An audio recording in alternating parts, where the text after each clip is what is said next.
بسم اللہ الرحمن الرحیم۔ السلام علیکم۔ آج ہم صفحہ نمبر 13 پر تفہیم نمبر 3 کھیوڑا کی سیر کریں گے۔ پہلے ہم اس کی پڑھائی کر لیتے ہیں۔ چھٹی کے دن علی بہت خوش تھا۔ وہ اپنے امی اور ابو کے ساتھ کھیوڑا کی سیر کے لیے روانہ ہوا۔ کھیوڑا ضلع جہلم کے شہر پنڈ داد خان کے نزدیک واقع ہے۔ جب وہ لوگ کھیوڑا پہنچے تو دیکھا کہ دوسرے اسکولوں کے بچے بھی اپنے اساتذہ کے ساتھ نمک کی کان کی سیر کو آئے ہوئے تھے۔ ابو نے ٹکٹ خریدنے کے بعد ایک گائیڈ بھی اپنے ساتھ لے لیا تاکہ وہ انہیں معلوماتی باتیں بتا سکے۔ گائیڈ نے انہیں بتایا کہ نمک کی یہ کان بہت قدیم ہے۔ یہ دنیا کی دوسری بڑی نمک کی کان ہے۔ اس کی دریافت سکندر اعظم کے زمانے میں ہوئی تھی۔ اس کان کی 17 منزلیں ہیں۔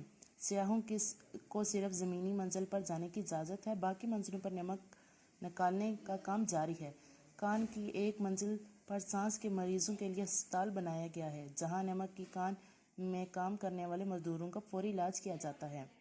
کھیوڑا کی کان کے اندر داخل ہونے کے لیے ایک ٹرین موجود تھی، جس میں بیٹھ کر بآسانی ایک طویل سرنگ کو پار کیا جا سکتا ہے۔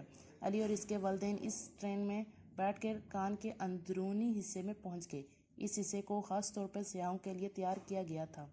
وہاں انہوں نے نمک کے رنگ برنگے اینٹوں سے تیار عمارتیں دیکھیں، جن میں مینار پاکستان، بادشاہی مسجد، شیش محل، دیوار چین کا ماڈل اور مال روڈ کا منظر وغیرہ شامل ہیں۔ نمک کی اینٹوں سے بنی یہ چھوٹی چھوٹی عمارتیں نہایت خوبصورت لگ رہی تھیں۔ ان عمارتوں کے اندر بجلی اور روشن ہونے والے بلب بھی لگائے گئے تھے، جن کی روشنی سے یہ اور بھی حسین دکھائی دے رہی تھی۔ اسی طرح اپنے باقی بھی اس کی پڑھائی کر لینی ہے۔ سوال نمبر 1 تفہیم کھیوڑا کی سیر پڑھ کر نیچے دیے گئے سوالات کے جوابات اپنے الفاظ میں تحریر کریں۔ نمک حاصل کرنے کے 2 بڑے ذرائع کون سے ہیں؟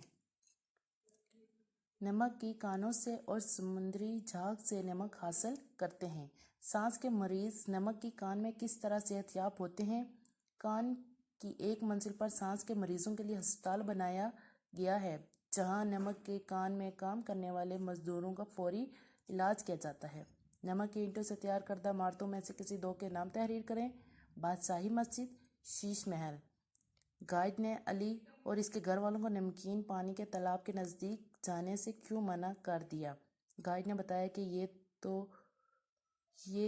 ایک تو یہ تالاب کافی گہرے ہیں اور دوسرے ان میں نمک کی مقدار بہت زیادہ ہے، جو انسان کے لیے نہایت خطرناک ہے۔ علی کی امی کو نمک سے بنی ہوئی کون سی اشیاء پسند آئیں؟ علی کی امی کو نمک سے بنی ہوئی سجاوٹی اشیاء بہت پسند آئیں۔ ان میں نمک سے تیار کیے ہوئے مختلف کھلونے، ٹیبل لیمپ اور برتن وغیرہ شامل تھے۔ نیچے دیے گئے الفاظ کو اس طرح جملے میں بنائیں ان کا مفہوم واضح ہو جائے۔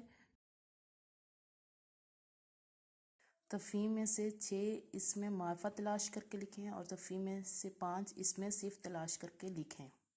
اس میں معرفہ وہ اسم جو کسی خاص جگہ چیز کے نام کو ظاہر کرے۔ بادشاہی مسجد، شیش محل، مینار پاکستان، دیوار چین، سکندر اعظم اور مال روڈ۔